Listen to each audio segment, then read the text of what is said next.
we could lose Eretz Yisrael. It's a possibility. The conversation on Tisha B'Av year after year is the same conversation. Sinat Chinam, and we have to repair it with Avat Chinam, and the story of Kamtza Bar Kamtza. It's just rehashing the same old material year after year, without pausing to think carefully about what those Divrei Chazal mean, and what's happening in the world today, and where are we? So the Gemara says in Yuma, Mikdash Rishon mipnei mar charav. Why was the first Beis HaMikdash destroyed? Mipnei shlosha dvarim shehayu bo. There were three things that were taking place in the Beis HaMikdash, it says, not just at that time, but actually in the Beis HaMikdash. Avodah Zarah, idolatry, Gilui Arayot, sexual impropriety, and Shfichut Damim, murder. So that explains the first Beis HaMikdash. But what about the second Beis HaMikdash, where we know that people were observing the mitzvahs and they were doing chesed? What was wrong? Answers the Gemara, Mipnei shehaita bo sinat chinam. In the Beis HaMikdash Sheni, there was sinat chinam, unbased, ungrounded hatred of people one for the other. Lelamedecha sheshkula sinat chinam keneged shalosh avirot. To teach us that Sinat Chinam is as serious as the other three Averot put together. Gilui Arayot, Shfichut Damim, and Avodah Zarah are together equally serious as is Sinat Chinam. That's the famous Gemara. But today, we're missing the point if we think the issue is Sinat Chinam. That's not the issue today. Where do you see Sinat Chinam? You find people going around hating each other for no reason? Is hatred a big issue? It is. Where do you see hatred? Going on at the moment in Eretz Yisrael in the streets. Is that chinam? Or does each ground their hatred in serious ideological beliefs? That's not chinam. Both sides really believe in what they're standing for. This is a fight for the soul of Eretz Yisrael. This is not chinam. This is a serious battle. By talking about sinat chinam, we completely misunderstand and don't engage at all in what's actually happening. This is not sinat chinam. To understand what is happening today, we have to look at the Gemara of Kamtza Bar Kamtza more carefully. And in fact, all we have to look at is the first line of the Gemara. The story of Kamtza Bar Kamtza is Sinat Chinam, so it's not relevant for today. To sit and learn Kamtza Bar Kamtza over right now, I'm talking about this year, it's not a Kamtza Bar Kamtza Tisha B'Av. That's not the issue. This is not about a party and somebody's invited or misinvited. That's not what this is about.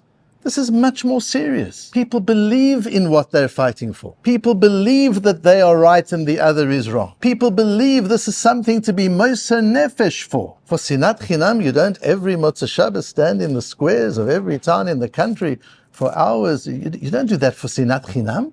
Sinat Chinam, you watch TV and you inside you're angry with people. It's not an issue of Mesirut Nefesh. This is not Sinat Chinam.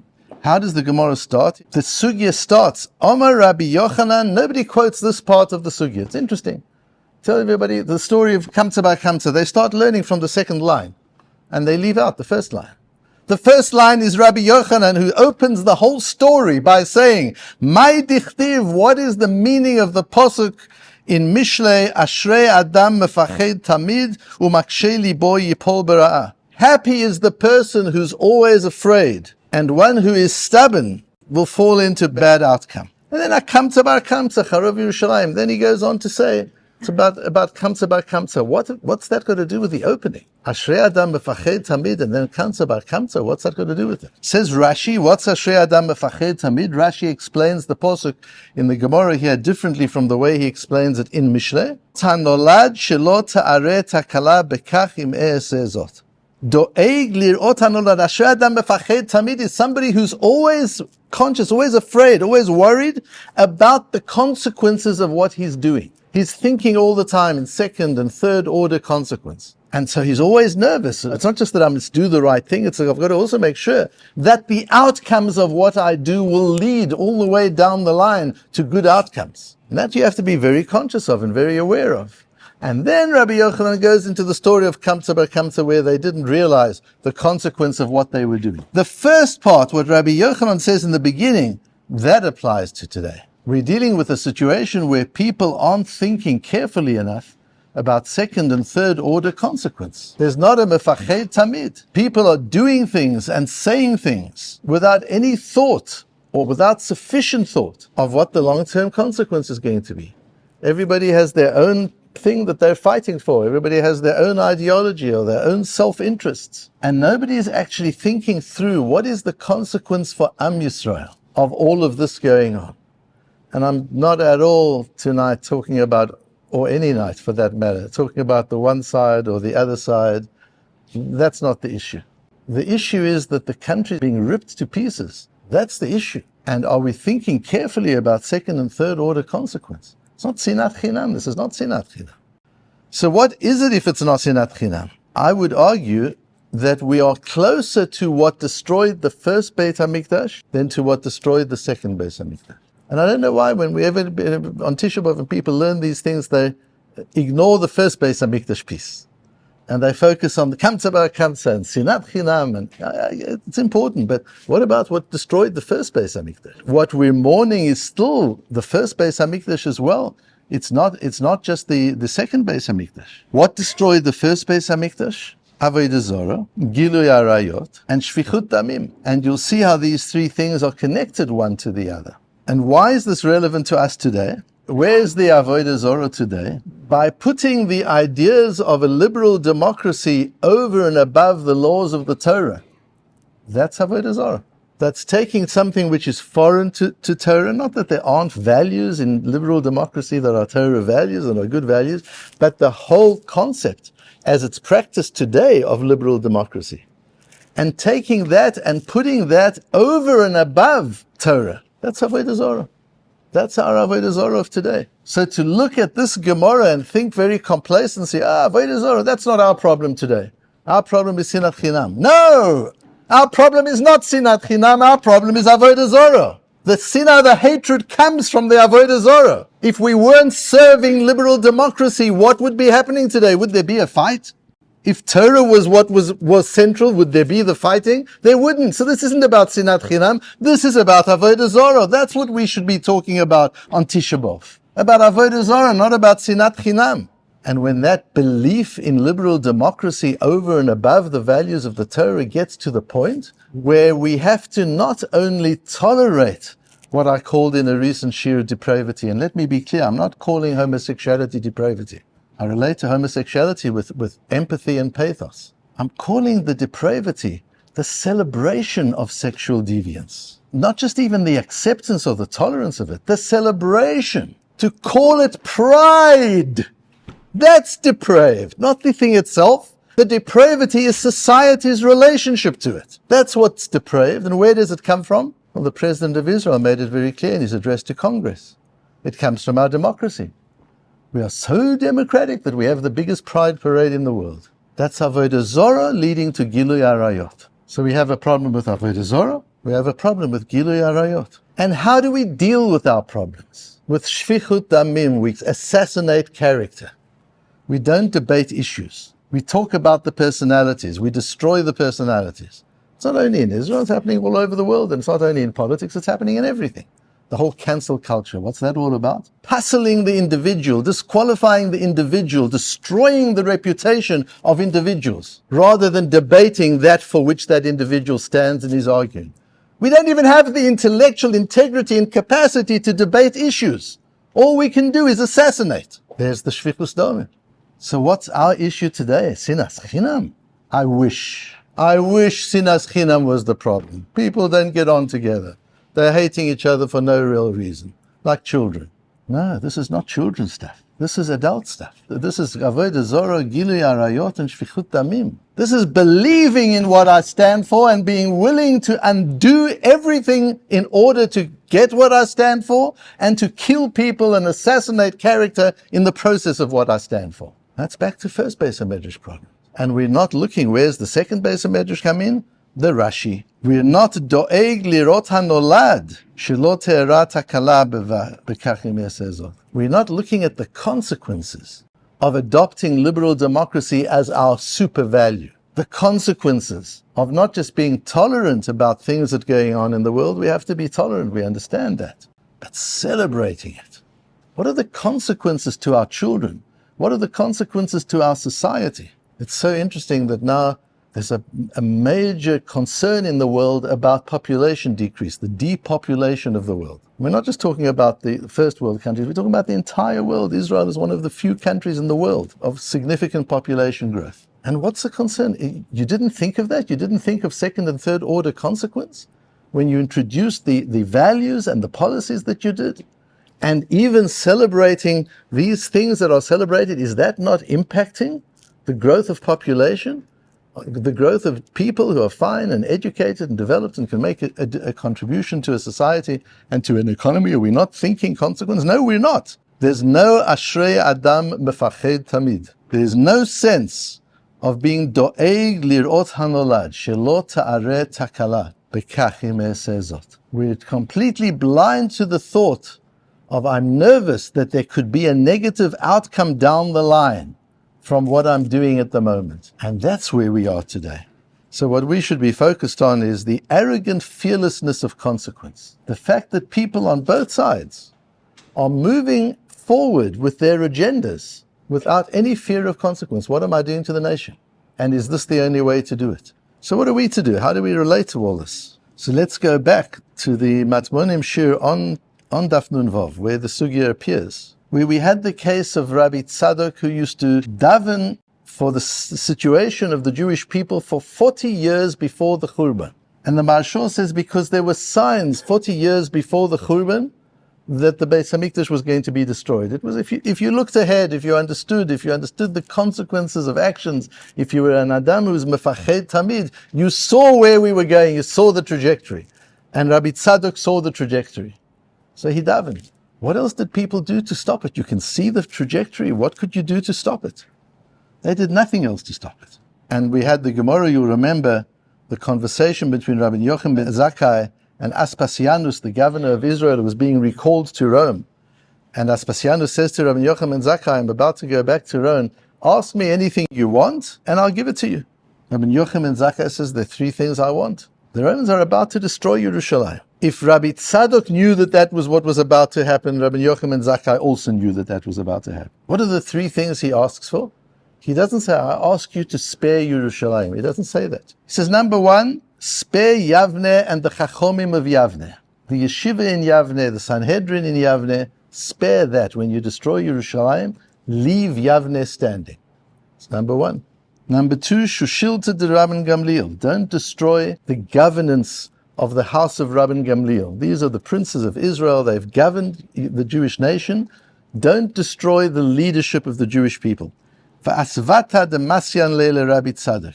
And find me doctors that can cure Rabbi Tzadok, because Rabbi Tzadok had become very ill from 40 years of fasting because he was worried about what was going to happen. Those are the three things he asked for.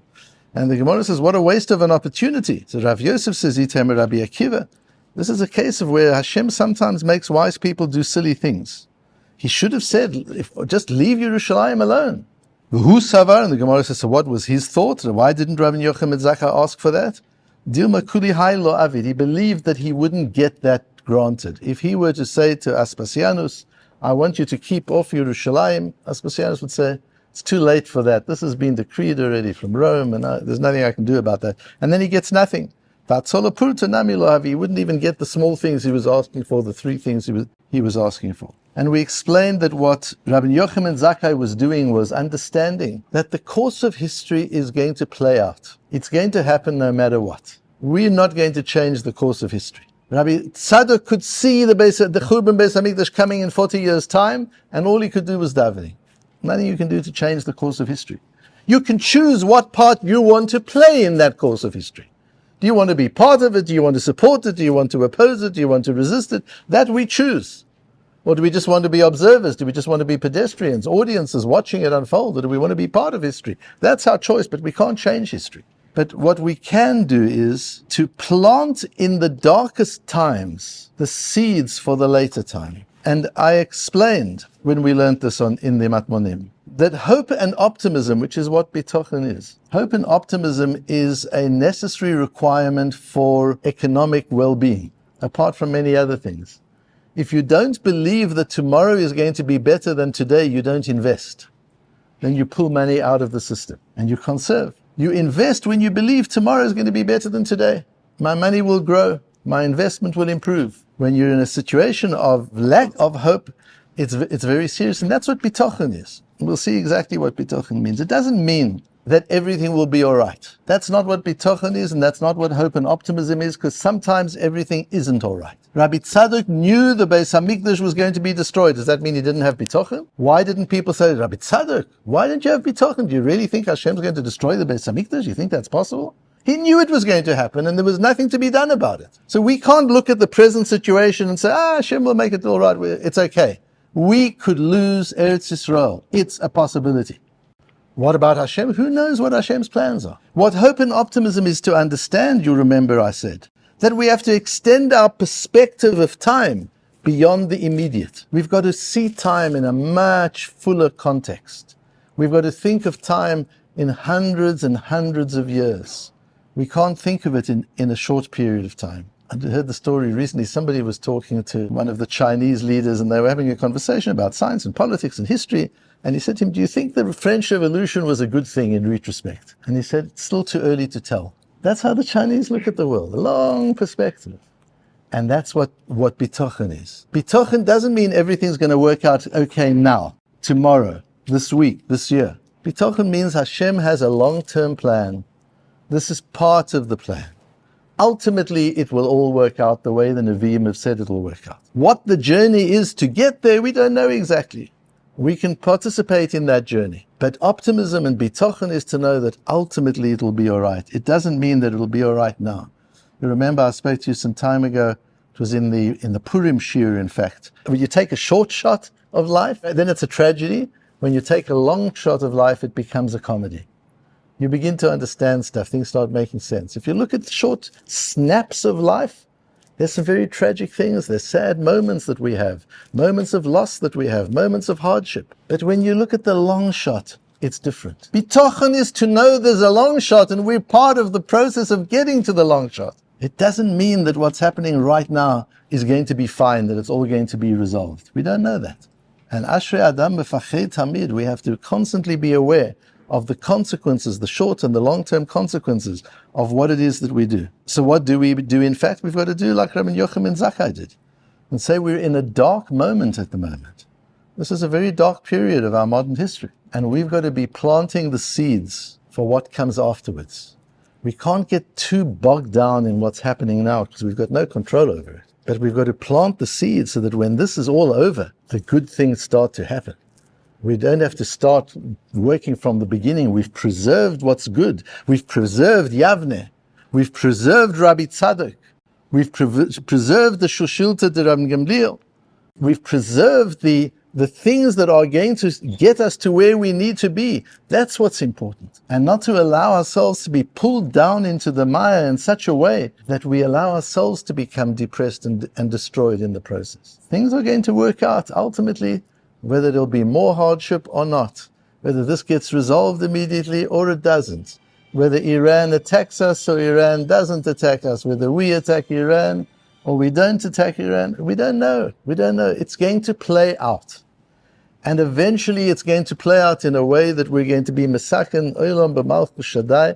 We're going to fix, the world will be dominated by Hashem's values. Ultimately, that's where we'll get to. But let's plant the seeds even in the darkest time to make sure that we do. And I quoted to you from the Abarbanel's Ma'aneh HaYeshua, where he wrote, as he was running away from the expulsion of the Jewish people from Spain, from the Inquisition, and he says, Omnam leidat Mashiach tzidkeinu ein safek etzli shekvar nolad kodem shenitchadesh hagerush hagadol hereg vavadon gelut Sfarad. I have no doubt, says the Abarbanel, that the Mashiach was born before the expulsion. Was he wrong about that? Was there a Mashiach and it never turned out that way? Doesn't matter. But the principle is, he's saying, is the future is planted in the darkest time and before the darkest time. And we've got to nurture that future that becomes so important. And so it is also when we spoke on Shabbos about the fact that we read Parshas Devarim on Shabbat Chazon. And what's the relationship? And we talked about the fact that Moshe Rabbeinu teaches according to Rabbeinu Bechaya, when Rabbeinu Bechaya says, when Moshe Rabbeinu taught Bnei Israel there, be'ever hayarden, be'eretz Moav, ho'il Moshe be'eretz Torah azot, he says he's teaching them how to darshan the Torah, how to learn the Torah through, how to understand. He's giving them Torah Sheba'al Peh. He's giving them all of the Gemara. He's giving them all of Shas. That's what he's teaching them at that stage. And we talked about the difference between Torah Eretz Yisrael and Torah Chutz La'aretz. That all the Torah we learn in the yeshivas is all Torah Chutz La'aretz. It's not Torah Eretz Yisrael. What do we learn that's Torah Eretz Yisrael? Mishnah and Shulchan Aruch and a few other things. But everything else that we learn, the Gemara, the Bavli that we learn with the Rosh and the Rif and the Rambam and the Tur, it's all Torah Chutz La'aretz. And the great Achronim, it's all Torah Chutz La'aretz. And it's in Chutz La'aretz that Moshe gives them that Torah. And he does it before they come to Eretz Yisrael. And now, so what is Tisha B'Av? We know there's a little Yom Tov in Tisha B'Av as well. We don't say Tachanun. Tisha B'Av is a mixed kind of a day. What's the Yom Tov? The Yom Tov is that buried in the destruction of Tisha B'Av, there was already the seeds of 2,000 years of unbelievable Torah thought that the nation lives on today. All of that was because there was a galut. All of that was because we had to be dispersed into Africa and Spain and Western Europe and Eastern Europe. All of that came from Tisha B'Av. Every line of Gemara you learn comes from Tisha B'Av. Every Reb Chaim you learn comes from Tisha B'Av. Every Vilna Gaon you learn is from Tisha B'Av. Every Rosh, every Riv, it all comes from Tisha B'Av. That's why it's a Yom Tov. It's so hard to relate to both of it. A terribly difficult and sad time, and yet there was the seed in Tisha B'Av for all of Torah Chutz La'aretz, for all of the Torah we learned in the Galut. And Moshe gives us that Torah just before we come into Eretz Yisrael. They won't need it in Eretz Yisrael. It's not for Torah Eretz Yisrael. They're going to need it later on when they go back into the Galut. Then they're going to need Torah Chutz La'aretz. So again, we see that in the darkest times, Hashem plants the seeds of the opening up of the future. And sometimes we can't see it. But as the Abarbanel says, we need to know that it's there. And we're going through a dark time, but we need to know that in this darkness is the seed of what will come afterwards. Will it come afterwards in 2 months' time, in 1 month's time, in 10 years' time, in 100 years' time? We don't know. But the seeds of what will be are being planted in the darkness. And our job is to nurture those seeds, to keep our shuls going well, doing the right thing, to keep our learning, to keep our families, to make sure that the Avodah Zarah doesn't penetrate our thinking and the thinking of our children. That we understand that liberal democracy is not the God. That the depravity doesn't penetrate our language and our perspectives and our norms. And that we'll never practice shfichus damim, we'll never engage or tolerate character assassination as a substitute for debating an issue. We need to do that, and if we do that, we can nurture the seeds of what will be, so that we will one day look back at the dark times and say, that was the beginning of a new future, that was the beginning of something far better than what was before.